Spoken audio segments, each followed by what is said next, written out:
All right, guys, welcome to the Investor Agent Podcast on site with Sean Deminski. We're here at 165 Viaduct in Downingtown. Sean, tell us a little bit about this property. All right, so this is actually my first house. So Your first primary house. Yeah. Okay. So like our starter home. And instead of selling it, and when we moved up, we decided to rent it out. So we've been renting this thing out for about 8 or 9 years. Tenants just moved out. It's been the same tenants the whole time. It's a little rough. Let's go check it out. So yeah, let's check this out. I love the location. There is some sentimental attachment here because we lived here. Free shoes.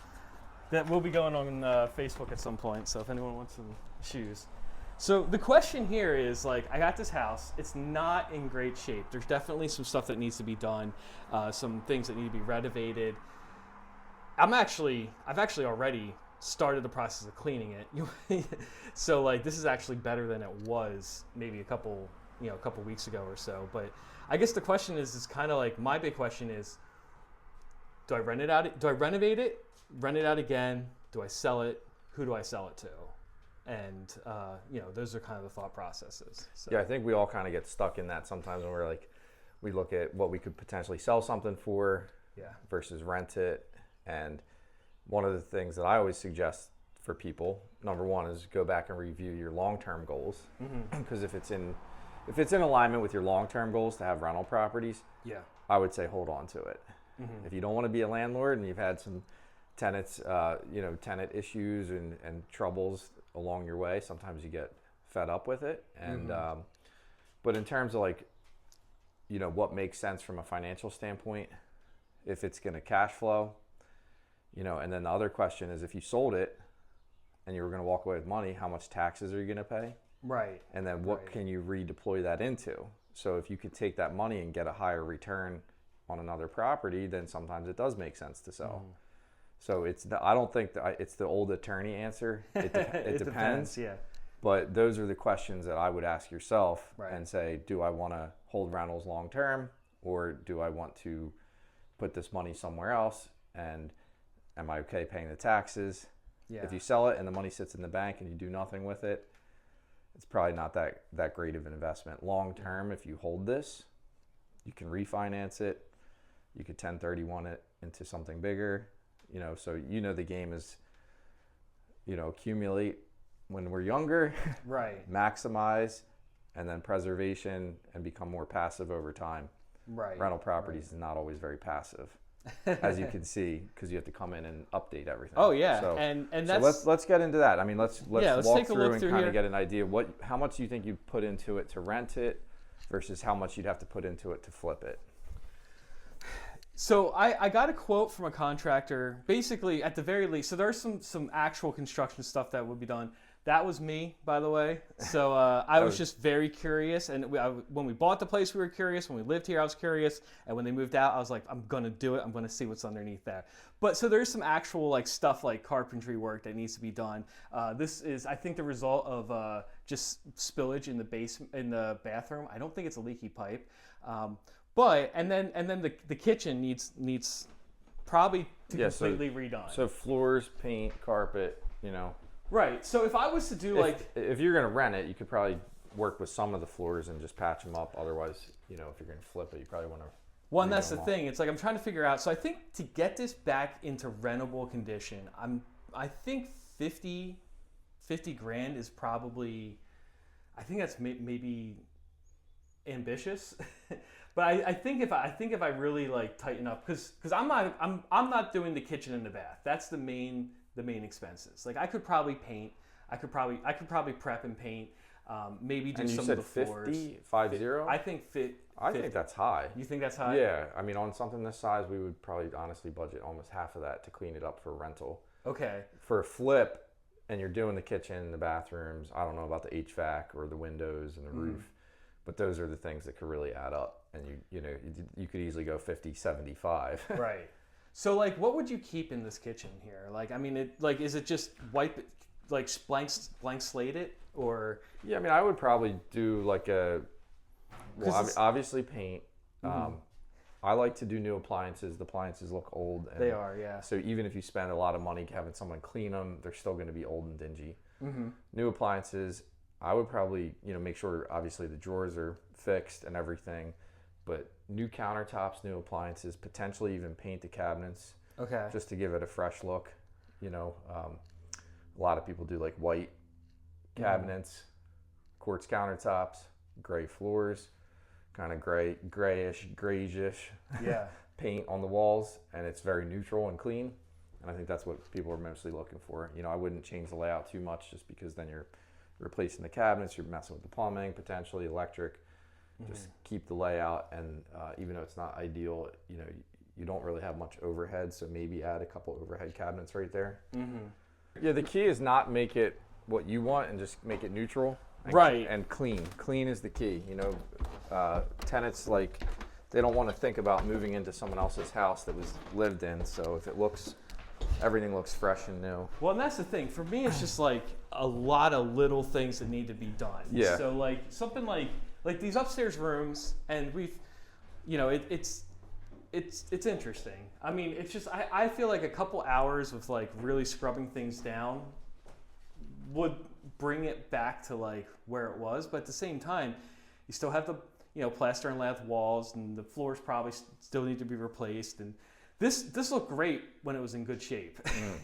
So I don't know how much of that, if I can just replace some the of the IKEA things. closet. Yeah, am I replacing the whole thing, or can I just? Well, if you can get replacement parts and get it back to where it was, I think it's a nice addition, since the closets are small, since the building's old. But again, up here, if you can go with LVP flooring, paint the walls, new light fixtures, clean up the windows, put new blinds on, that alone would make it look pretty fresh. Yeah, I think so.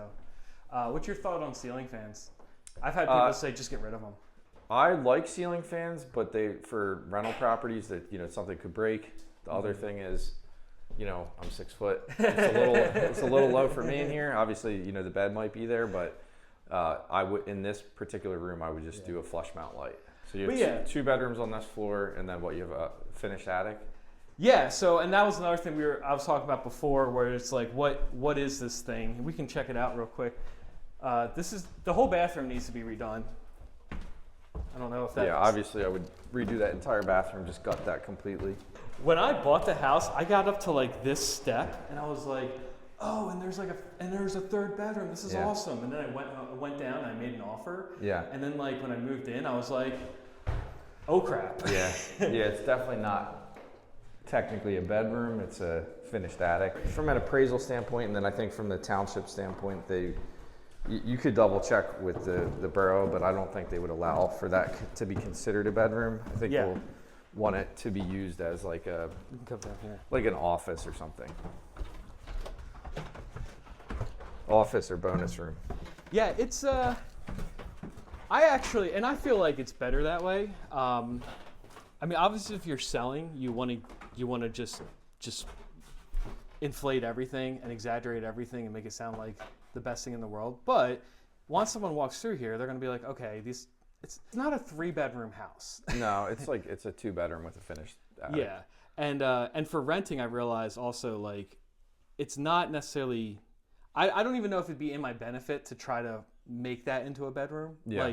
How much can you get for it with the 2-bedroom as a finished attic? Because it could be a younger couple maybe that wants it as an office, right? Work from home office. That's a possibility. Yeah, I mean it's decent storage. The crazy thing is right now looking at Downingtown, it's so hard. There's not enough. I don't feel like there's enough data to actually know. What number were you putting on it? I think 2,200. I think if everything is in if everything is renovated, I'm looking at 22, maybe 23. I think if we do a base builder grade, just keep as much as possible, new floors, new paint, clean it all up, and then probably do that low end kitchen and low end kitchen, low end bathroom. I think then realistically, I want to say 18. Yeah. Maybe 1850, and maybe a little bit less. So how much is your payment on it now? We owe. I don't know offhand, honestly. Approximately. Like, I would say it's about 1,200. Okay, so let's just use round numbers. Yeah. Let's say it's 1,200, 1,800. That's 600 a month cash flow. Yeah. And let's say you could clean it up for 30 grand, right? Well, then that's going to take, what's that going to take? So say 50 months, right? 50 months of cash flow to get back your investment. Yeah. Is that math right? I believe. Yeah. So 30 600 times 50. Yeah. So that's one way a lot of investors will look at it is like my return on my investment that I have to make into it. How long is that going to take to pay back? One thing that I think a lot of people miss is how much equity pay down are you going to get during that time? Okay. How much appreciation could you potentially get during that time? And then what are the tax benefits that you'll get? And if you stretch that out over time, you'll see more and more. It makes more sense to hold it. Yeah. But it's kind of like that instant gratification if you want that cash now. Right. But you could also compare it to what you could invest it and get, if you could get an 8, 10, 12% return on that money, it might be higher than what you're getting on a 5-year projection with this. So the easiest way to make this decision is actually put it in a spreadsheet and put it out over 5 years and see if it's in alignment with your long-term goals. Okay. Yeah, I'll have to check that out. I'll send you a template for anyone listening. If you want a template on a pro forma, we'll send it to you. Now, so I was talking to an investor. I was talking to Rob, and he was just kind of shooting from the hip because, anytime I tell someone I have a vacant investment property, especially at VRA, they're like, oh, let me see it. Where's it at? Where's it at? Where's it at? And he took a look at it. He felt like, in general, a first-time home buyer is going to want to buy this and put the work in, and like I don't have to get it all the way up, but like basically he thinks like someone who's going to live here is going to overpay for it. Potentially. You're in Downingtown, and his advice was sell it to someone who will pay a premium on it and look for another deal. I think it all depends on what your goals are and your strategy. And can you find another good deal? That's the question right now. Yeah. And I think and I will say being around people who are flipping houses, guys like you and Zach and Rob and Alex and stuff, it's kind of like, oh, there's deals out there.